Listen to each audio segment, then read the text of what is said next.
Nay! Impostor? Bakit nandito ka, ha? Walang iya ka? Bakit mo ako ginagaya, ha? Baka nakakalimutan mo. Nanay mo ang sumira ng mukha ko. Ha? Wow!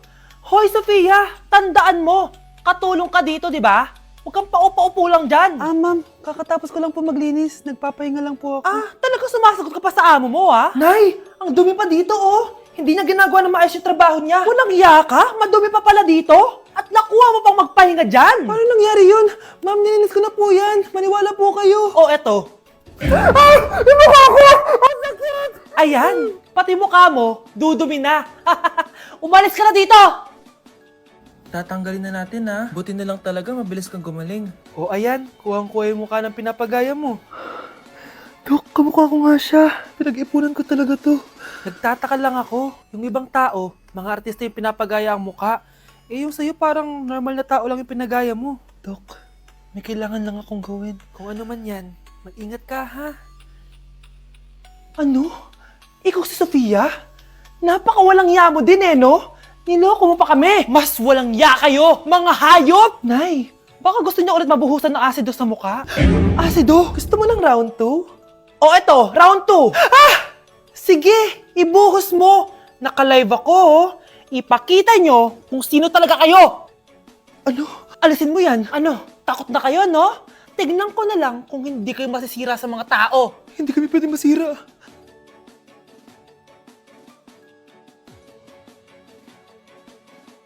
Ang dumi-dumi naman dito!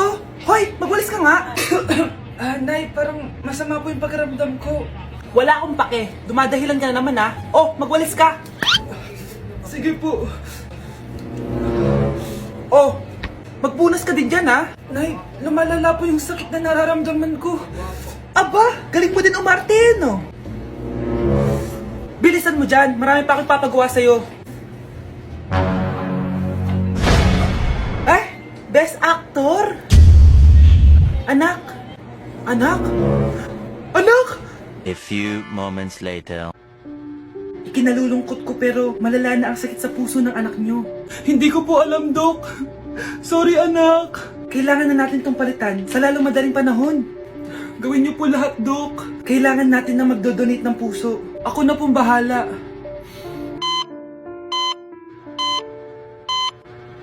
Nay? Oh, gising ka na pala. Nasaan ako? Nasaan ang nanay ko? Nanay mo yung nagbigay ng puso sa'yo. Hindi pwede. Nay, sorry, Nay. Nay? Buhay ka? Oo naman anak, buhay na buhay. Kanino puso yung nandito? Puso ng kambing yung nilipat sa'yo anak. Ha? Pagaling ka ha? Merry Christmas, Ma! Merry Christmas. Oh, napapano ka? Wala, parang masakit lang yung ulo ko eh. Alam ko na yung gamot dyan. By Jessic. Hindi na tumatalab yun, pero meron pang gamot dito. Kulay blue rin yun eh. Alam ko na yan. Parang sumakit din yung balikat ko eh. Balikat. Sige. Oo, dito. Tsaka dito. Sumisigip din yung dibdib ko eh. Tsaka yung tiyan ko. Skuma, eto na. Para di na sumakit yung buong katawan mo. Oh, ayan na. Merry Christmas! Merry Christmas! Paano wala yung sakit ng ulo ko? Wow, anak, di ako makapaniwalang may pinapatayo na tayong bahay. Nay, deserve natin to. Ang tagal niyo din to pinaghirapan. Ma'am, saan ko po ilalagay itong mga semento? Doon na lang sa gilid, kuya. Sige po, ma'am. Excited na ako matapos tong bahay natin, anak. Saan dito? Hoy, huwag ka pupunta dyan! Grabe nangyari sa kanya. Naman siya. Ba't ang daming tao? Engineer, anong meron? Ma'am, yung isa sa mga trabahador namin, na kuryente tapos natabunan ng semento. Ayun, namatay. Ha? Paano nangyari yun? May nag-utos ata sa kanya na ilagay yung semento sa gilid. Madami live wire dun eh. Ay.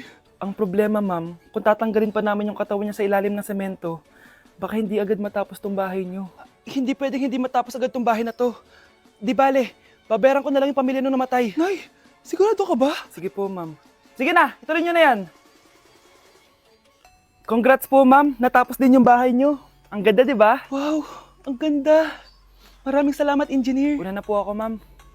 Anak, tara pasok na tayo. Wow, ang ganda ng loob. Nay, hindi talaga ako mapakali na may bangkay dito sa ilalim ng bahay natin. Huwag kang okay, anak. Kasalanan niya naman kung bakit siya namatay eh. Ay, matutulog na lang ako sa bago kong bahay. Wow, ang ganda ng kwarto ko. Ano yun? Kasalanan mo kung bakit ako namatay. Nay! Hoy kayo matulog na kayo. Papatin ko na yung wifi. Sige na. Buti na lang may data ako. Babe, okay na. Babe, para kang tae. Bakit naman, babe? Kasi di kita kayang paglaruan. Parang tanga to. Ano ba yan natin? Likot-likot mo. Nagre-review ako dito. Alam mo, kailangan mo ng jowa kasi ang boring ng buhay mo. Ate, di ko kailangan ng jowa, okay? Kailangan ko maging top 1 sa school namin. Kuya! Sino ba naman tao natutulog na nakasalamin?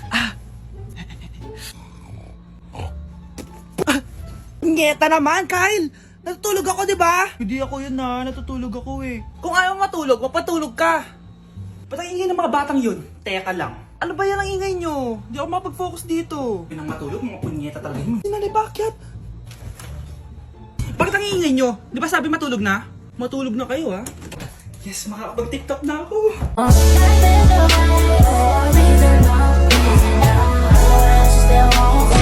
Yuck! Ang cheap naman ng uniform nila. Mukhang maasim. Walang class. 2025 na Android pa din ang cellphone. Kahit siguro Messenger naglalag dyan. Ang ganda nga ng uniform. Ang sasama naman ng ugali. Naka-iPhone ka nga. Talo ka pa din naman sa ML. Ipabuhat yarn. Ang baho siguro ng classroom nila, no? Tapos nag-aagawan pa sa electric fan. Kasi wala naman silang aircon. Feel ko pinapalo sila ng teacher nila kapag nagkakamali sila. Ang boring siguro sa classroom nila. Mas masaya pa rin talaga sa public school, no? Balita ko, mga korap mga magulang niyan. Kaya madaming pera. May araw din kayo, men. Nakatikim na kaya sila ng steak? Feel ko hindi nila afford. Nakatikim na kayo ng pagmamahal sa magulang? Oh, sa pool! How dare you? Isang pitik ko lang, tumba ka na. Pipitik ka pa lang, tumba ka na. Tara na nga. Sana all may jowa! Uy, pre, tara mag-mall tayo. Oh, ano gagawin natin sa mall? Hanap tayong jowa doon. Balita ko maraming tao eh. For sure, makakaharap tayo. Magandang idea yan Tara, mag-mall tayo. Tara na, tara na. Few moments later. Ayun na, nasa loob na tayo ng mall. Ang dami ng tao. Oh, bibigyan kita ng isang oras. Dapat pagbalik natin dito, meron na tayong jowa. Sige, tara na. Hanap ako dito sa Tom's World. Ayan. Ate. Pwede ka bang jowain? Ay, grade 7 ka pa lang. Sige.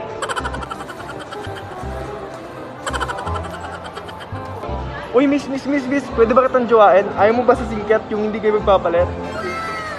Ha? Ano mo panakit? Uy, wait lang. Ayaw pwedeng jowain dito. Ba't kasi ayaw nila sa singket? Pre, wala akong nakitang jowa. Ikaw ba may nakita ka na? Ayun na, may nakita na ako. Ha? Sino? Ayan o, nasa harap ko. Pre. Anak, gumising ka na. Good morning, Nay! Bumaba ka na, anak, kakain na tayo. Sige po, Nay! Gusto ko ngayong araw maging masaya ako. Oh, anak, eto pera, gumala ka! Hala, tingin mo, Nay! Wala yun, anak, gusto ko masaya ka lang. Sweet niyo naman, Nay. Pinagluto pala kita ng paborito mong ulam, anak. Tara, kain tayo. Sige, Nay, kakain na po ako. Few moments later. Anak, buksan mo yung printer natin. Yung printer, Nay? Sige po. Ang saya-saya ko talaga. Wala lang makakapigil sa akin.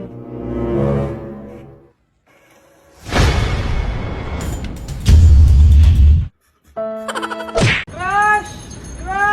Andyan yung crush mo? Oo, tignan mo. Wala naman eh. Anong wala? Kanina nandyan yan eh. Nasaan siya? Baka pumasok. Tara. Sigurado ka bang andyan siya? Oo, nandyan siya. Isa, Frank! Ayan yung crush ko.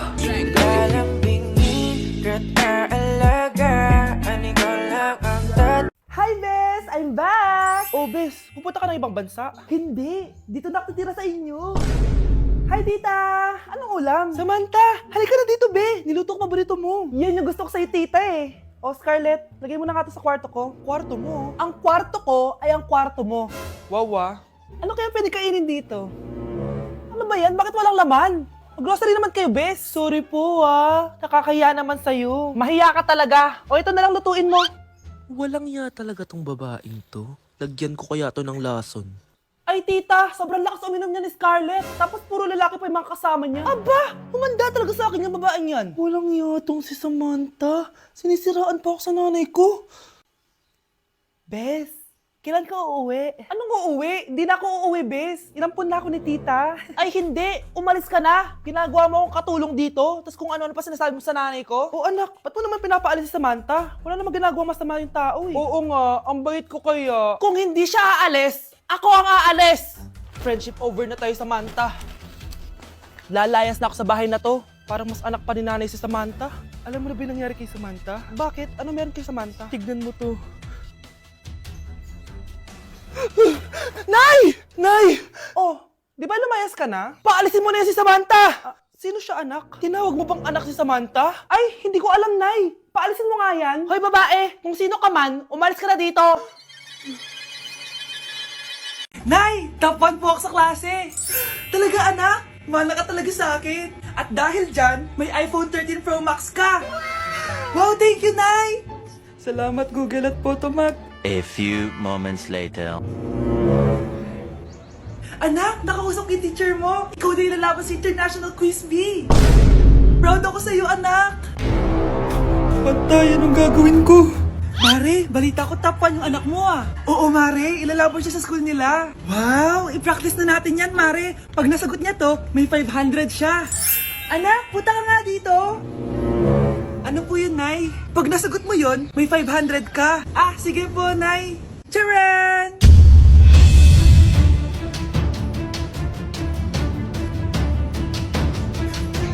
Ano, anak? Nay, di po talaga totoo na matalino ako. Kinukuha ko lang po yung sagot sa internet. Huh? Ma, sorry ma! Kapag pinirmahan mo to, akin na lahat ng mga kayamanan mo. Oh, pirmahan mo na. Tita, wala naman ako field trip ah.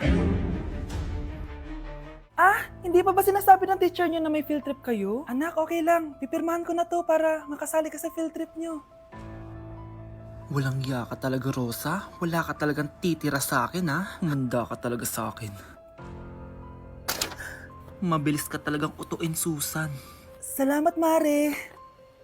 Ramon, napapirma ko na siya. Atin na ang bahay, pera at mga ari-arian niya.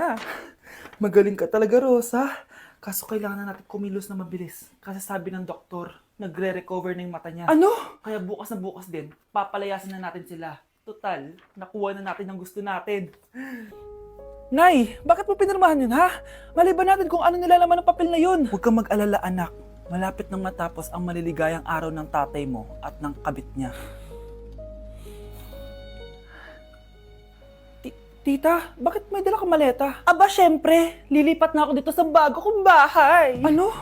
Tay, ano ibig sabihin nito, ha? Nakalagay dito sa papel na pinirmahan ng nanay mo na amin na tong bahay, mga sasakyan niya at ang mga pera niya. Napakahayop nyo! Bakit ang ingay? Ano nangyayari? Nay, kinuha na nila lahat sa atin! Ayan, magsama kayo mag-ina. Ngayong nasa amin na ang lahat, pwede na kayong lumayas. Ramon, magse-celebrate tayo, ha? Ang galing nyo din, no? Ha? Nakakakita ka? Bago kayo mag-celebrate, i-check nyo muna kung pirma ko ba talaga yung nakalagay dyan. Hindi pwede to! Tay! Attorney! Kita mo naman kung ano ginawa na tong dalawang to, di ba? At nandito na rin ang ebidensya na magpapatunay na naghaharutan sila sa loob ng bahay ko. Anong gagawin niyo sa amin, ha? Mahal, huwag mo naman gawin sa amin to, please, oh. Magbabago ako, please. Oh, eh! Sorry kung natatapakan kayo pagka-love team nyo, ha? Arestuhin nyo na yung mga yan. Mag-celebrate kayo sa kulungan. Kayong dalawa, sumama na kayo sa akin sa presinto.